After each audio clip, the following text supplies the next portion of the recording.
Oportunidades. Apoio Cultural. Usina de Imagem. Olá, estamos começando mais uma edição do programa Oportunidades e hoje nós vamos falar sobre os reflexos da crise política na economia brasileira. Você já foi ao supermercado essa semana? Já viu que os preços estão subindo? Alguns diminuíram, mas a maioria tem subido, né? E já foi ao comércio, viu que algumas lojas estão fechando? Pois é, nós temos aí já inflação, desemprego, lojas fechando, alguns sintomas aparentes, né? E tem também os reflexos ocultos, que nós vamos conhecer hoje com os nossos convidados. Eu quero apresentar aqui já o Richard Moreira e Mário Vasconcelos, dois economistas que estão hoje aqui para discutir esse assunto, o que nos espera com esse reflexo da crise política na nossa economia, né? O que a gente pode fazer para aguentar essa temporada aí mais uma vez, né? E você, telespectador, fique à vontade para nos acompanhar nesse debate. O programa Oportunidade está começando e hoje com trilha nova, vinheta nova, né? Já estamos no ar.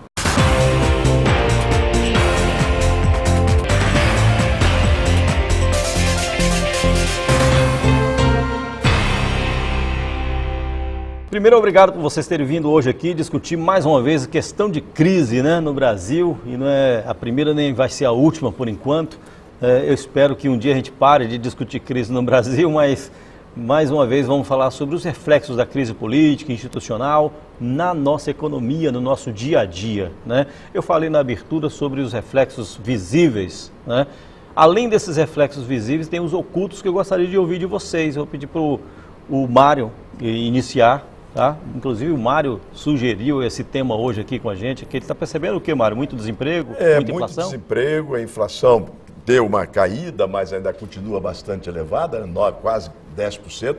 Isso é inflação, não é? Uhum. Agora, se você olhar só a inflação dos alimentos, e você abordou na abertura aí, que você vai ao supermercado e verifica que os preços dos alimentos estão subindo, a inflação dos alimentos está batendo aí nos 13%. Uhum. E a gente sente isso quando vai ao supermercado, vê que os preços realmente estão aumentando.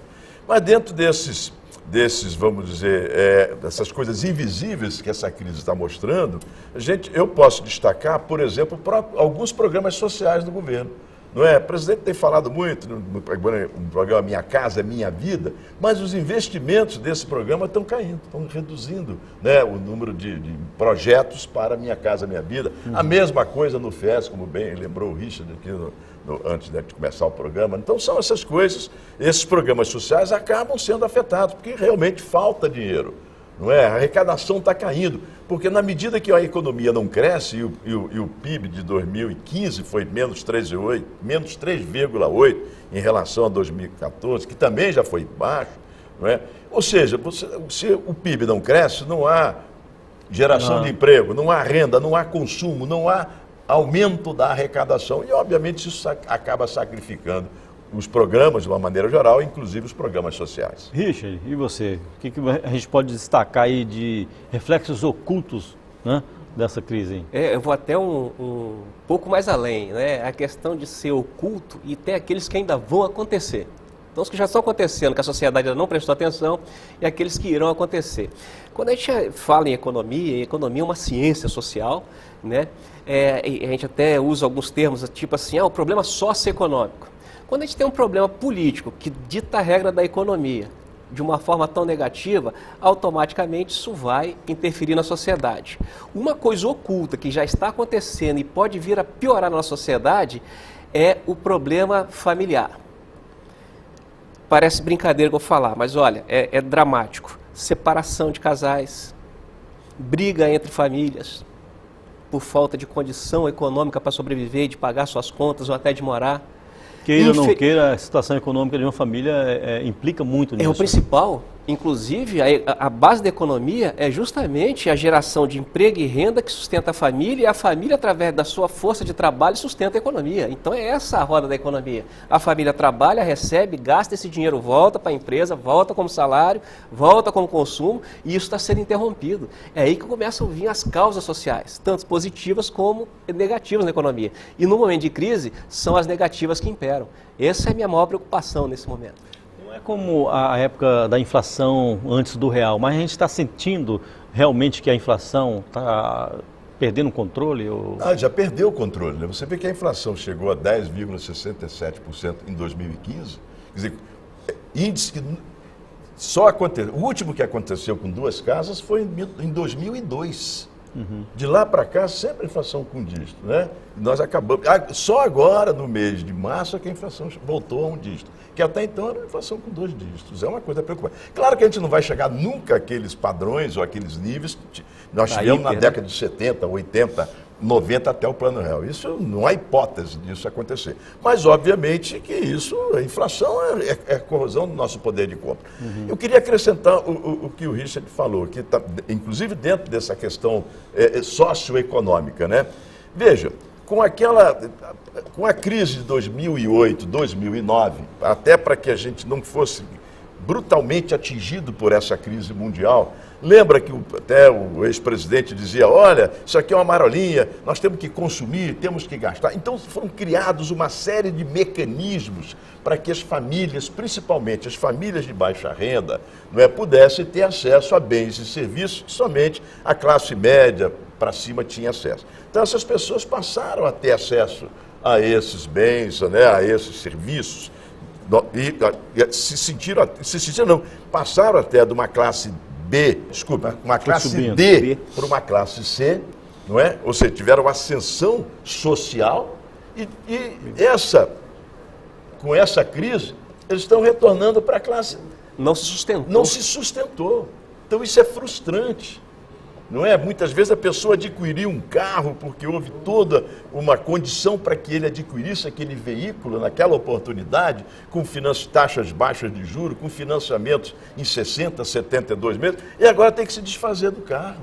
A inadimplência aumentou e muito. Não é? Tem que vender o carro. Olha, como é que ele se apresenta na família, para os filhos? Diz, olha, eu vou ter que vender o meu carro, porque eu não estou aguentando mais pagar, ou então vou perder o carro, porque eu estou com 3, 4 prestações atrasadas. Isso é terrível. Abriu crédito, mas não deu educação financeira. Não dá sustentabilidade, né? Até porque aquilo é momentâneo, é uma atitude política e não de sustentação socioeconômica. É uma atitude momentânea de se fazer, vamos assim, rotular como uma propaganda política. Né? No meu governo você pode ter seu carro. Então, mas não explica para ele que comprar é diferente de pagar. Isso. Entendeu? Você pode comprar o que você quiser. Fácil, agora, pagar, você consegue sustentar esse pagamento? Esse que é o problema. Eu posso ir mais além, e me corrija, Mário, se eu estiver errado, a inflação não é mais importante agora nessa crise econômica. Ninguém está nem aí para a inflação mais. Entendeu? As pessoas não estão querendo e não podem gastar em hipótese alguma, independente do índice inflacionário. Entendeu? Estão sendo mais seletivas do que comprar para dentro de casa, até porque é por questão de prioridade, porque não sabe se está empregado amanhã. Então, você pode ver que o nome inflação, ou o termo inflação, até não é mais o mocinho, vamos dizer assim, o artista em voga dos comentários econômicos. Entendeu? Já não é tão importante, não se pinta mais na capa das revistas o dragão da inflação. Só vem problema político. Agora a gente fala de desemprego no Espírito Santo, né? O Mário me trouxe uns dados aqui hoje mais cedo, 50 mil... Aproximadamente 50 mil desempregados. No Brasil, quase 10 milhões de E a gente vê esse reflexo também no fechamento de lojas, né? Não sei se vocês já perceberam isso no comércio em geral e nos shopping centers, a gente vê lojas fechando, né? A Confederação Nacional de Comércio, Bens e Serviços de Turismo, né? CNC, a antiga CNC, ela divulgou essa semana até, acho que a partir de quinta-feira passada, que nos últimos 3 anos, dos shoppings inaugurados, já tem 47% de lojas fechadas. Ou seja, os últimos shoppings inaugurados há 3 anos, 50% já estão fechados. E a estimativa é que até agora, o próximo mês, são 243 mil empregos a menos nesse setor. E o interessante, não são lojas pequenas comércio, não, são lojas de departamento. Nós temos aqui em Vitória, você vê, lojas de departamento fechando as suas portas. Inclusive com investimentos multinacionais, né? Com filiais fora do estado também, que eu sei que fechou lá fora também, né? Quer dizer, então, é uma lojinha que vendia camisa ali numa ruazinha, num bairrozinho de Vila Velha, negativo. Também essas, mas... Principalmente, isso é que impacta mais, né? Quando você vê lojas de departamento fechando as portas. Aí você tem uma visão, possivelmente é o invisível, né? É o invisível que é visível. Quando você olha, vê uma loja, puxa, mais essa que fechou, mais aquela, aí você realmente começa... Como é que os economistas veem essa situação hoje do impeachment, né? O que é melhor para a economia hoje, com Dilma ou sem a Dilma hoje, até 2018? Vamos colocar esse prazo aí, que é o prazo do mandato dela. Não vai ter, se a gente olhar, né, a forma bem lógica da situação, independente se ocorreu impeachment ou não ocorreu impeachment, não vai mudar. Né? O Mário colocou muito bem, ele vai complementar isso, que nós já falamos sobre isso anteriormente. O Brasil tem uma questão agora de estancar essa hemorragia. A primeira coisa é parar essa sangria que está acontecendo e começar a pensar num projeto de recuperação. Isso demanda tempo, a gente está falando aí por mais de 3 anos, entendeu? Aí o Mário citou, eu vou passar a bola para ele, sobre a eleição de 2018, que talvez a partir dali, não é isso, Mário? Eu vou pedir para o Mário, apesar de ter jogado a bola para o Mário, vou pedir para o Mário comentar no próximo bloco. A gente vai fazer o nosso intervalo. Daqui a pouco a gente volta, então, com oportunidades. Até já.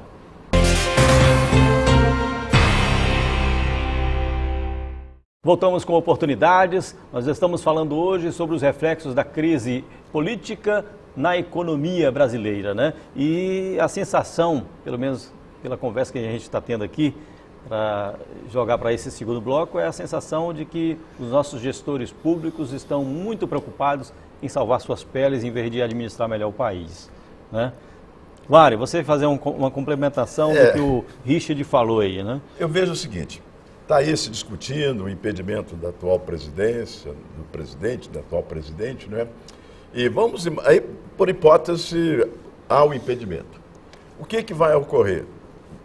De uma hora para outra vai sanar todo esse movimento? Não. Esse processo vai continuar, porque aí vem a contestação de quem vai assumir o comando do país, não é? Então vem aí discussões e vai, na minha modesta percepção, vai continuar esse ambiente político tumultuado com impacto na economia. Eu não tenho dúvidas com relação a isso. Você acha que é melhor deixar a Dilma terminar o mandato? Não sei, nessa altura do campeonato, deixava até continuar, né? Mas o que acontece, né? Toda vez que tem Deixa eu só complementar o raciocínio. Então, o que acontece? Eu só estimo uma recuperação da atividade econômica a partir das novas eleições em 2018, com um novo governo, com uma nova equipe econômica, para que justamente a economia brasileira ou o Brasil possa recuperar, tá certo? Vamos dizer, os investimentos que estão completamente paralisados. Porque que se ela sai agora, quem está na situação vira oposição. E essa oposição aí é muito forte. É muito forte. Então, e aí a coisa não vai andar.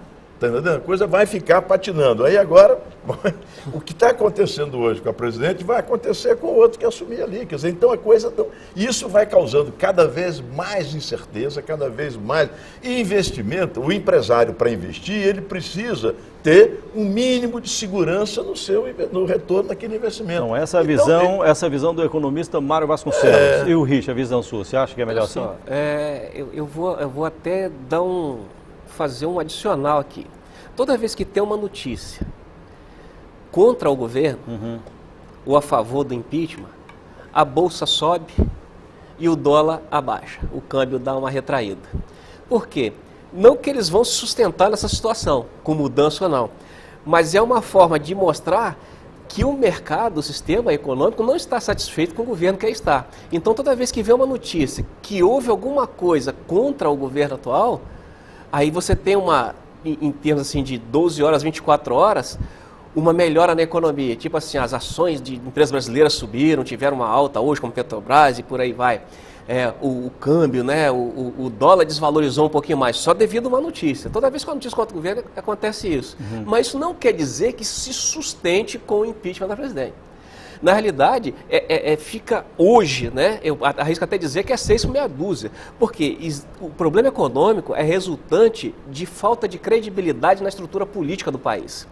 Então, entrando A, ou saindo A e entrando B, o sistema mercadológico, o sistema econômico do país e até o internacional que investe aqui não acredita nos políticos que aí estão, independente da bandeira que eles seguram.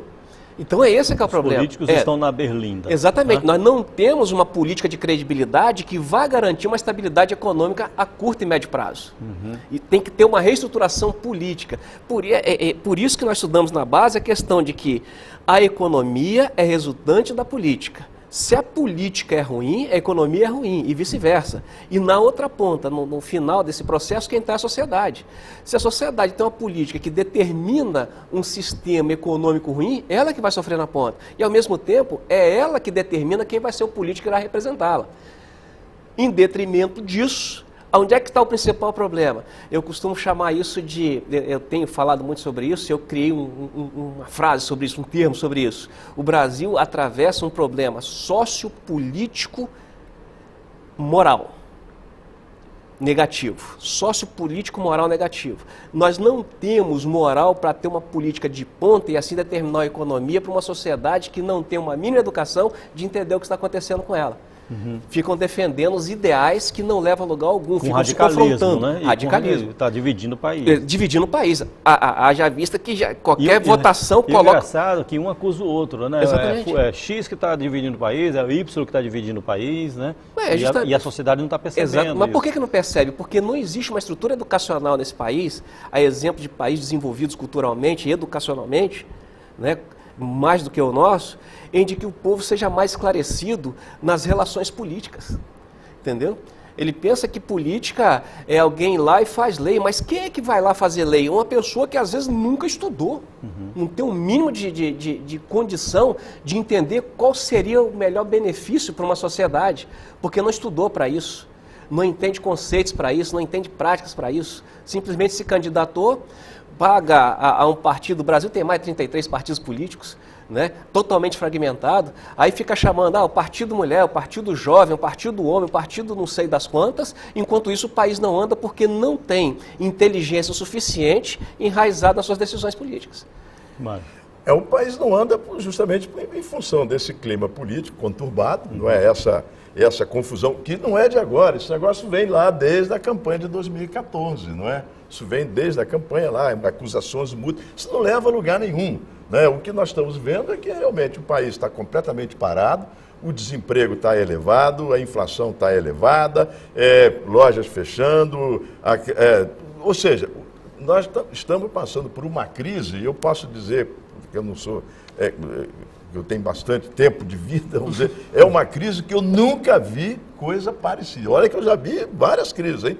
Lá do Juscelino, do golpe militar, eu assisti tudo isso. Uma crise raivosa. Exatamente. Essa é uma crise que eu nunca presenciei, porque a economia está aí, né? Já pelo segundo ano consecutivo, com perspectiva de ter um PIB negativo para o 2000. Está lá, se você pegar lá brincando aqui, mas o bom disso tudo é que o Brasil tem doutorado em crise, né? Então, sim, né? Agora, a gente falou um negócio só, independente se é o A ou é o B, tem que ser o C, nem o A vai resolver, nem o B, tem que ser a coisa nova. Então, novas lideranças, isso é que nós precisamos, tá certo? Sem precisar citar o nome, você encontra?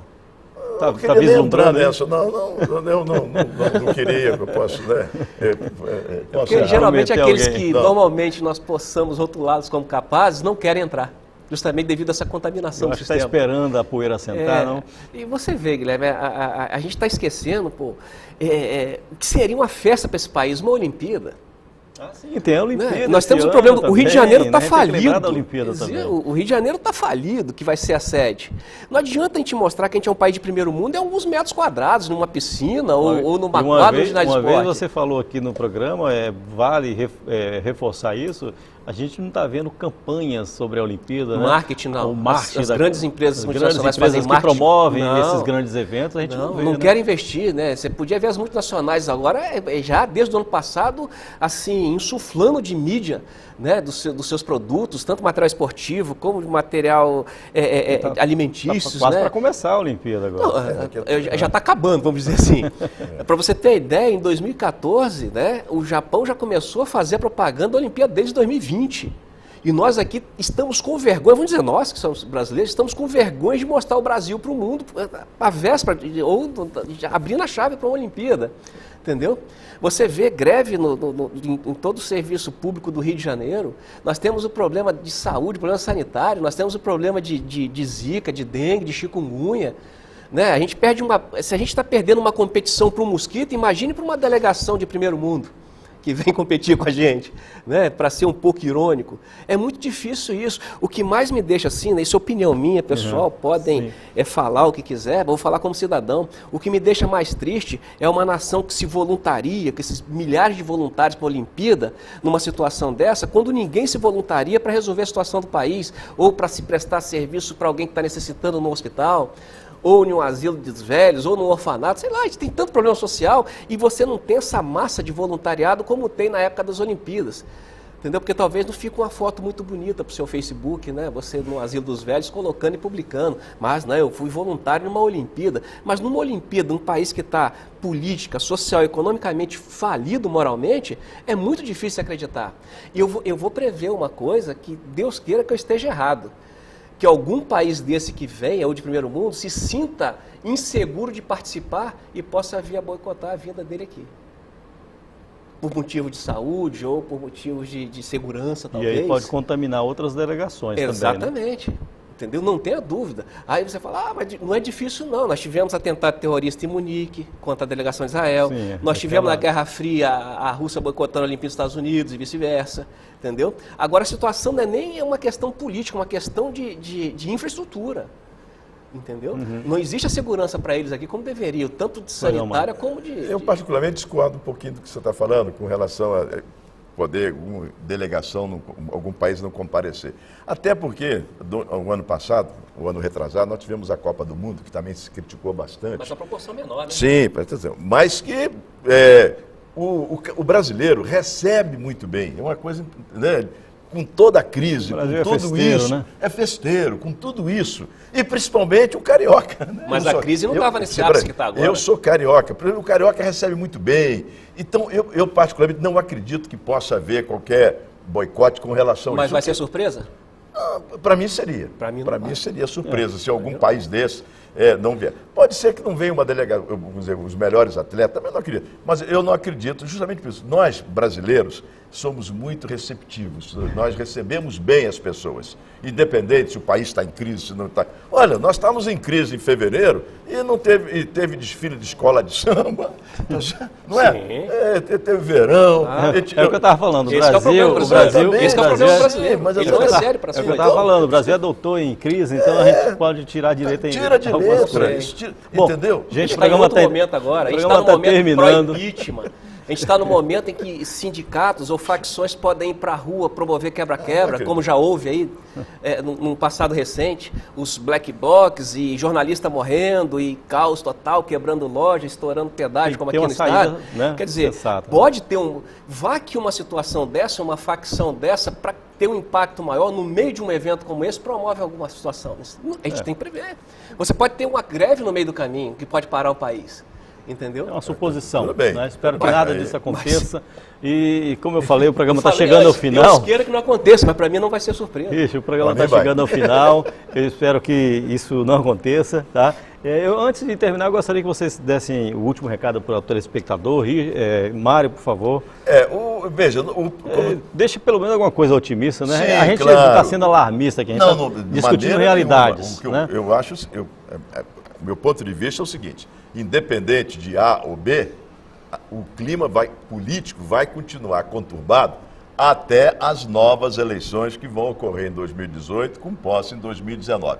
Na minha modesta percepção. E aí, a partir de 2019, sim, aí, dependendo da equipe, uma nova equipe econômica, com um novo governo, já com toda essa questão de corrupção sanada, resolvida, ou pelo menos bem encaminhada do ponto de vista da punição daqueles que realmente meter a mão no cofre, né? Então, aí eu acredito na recuperação da economia, que não vai ser uma coisa rápida, mas uma recuperação da economia a partir de 2019. Essa é a minha visão. Obrigado, Mário. Richard, as suas últimas considerações. Eu sou brasileiro e não desisto nunca, né? Mas a solução é simples, a solução está na base de educação, né? De evitar essa contaminação de corrupção que o país tem dentro até do seu cerne educacional e social. Isso é nosso, isso está no DNA, esse problema. Mas se nós reinventarmos a nossa educação e evoluirmos um pouquinho mais dentro das nossas escolas, né, e com esses padrões morais corretos, eu acho que tudo se resolve, isso não tem problema não. Até porque o Mário falou, meter a mão no copo. Por que ele falou meter a mão no copo? Porque eu estou para te afirmar que não existe país mais rico do que o Brasil. Okay. Então, para finalizar, o problema é o seguinte, o Brasil é economicamente rico e socialmente pobre devido a esse problema de corrupção invernal que nós enfrentamos. Mas em termos de economia, pode ficar despreocupado que nunca vai faltar para nós nada, não. É só colocar gente competente e inteligente nessa rédea e dirigir nessa carroça aí até ela virar uma grande nave, que é o que o Brasil é. Ok, Richard, muito obrigado também pela sua participação, obrigado pela participação dos dois economistas aqui, Richard Moreira e Mário Vasconcelos. E a gente torce, né, para que tudo dê certo, para que tudo volte à normalidade nessa terra brasileira, né, essa terra verde e amarela nossa aqui.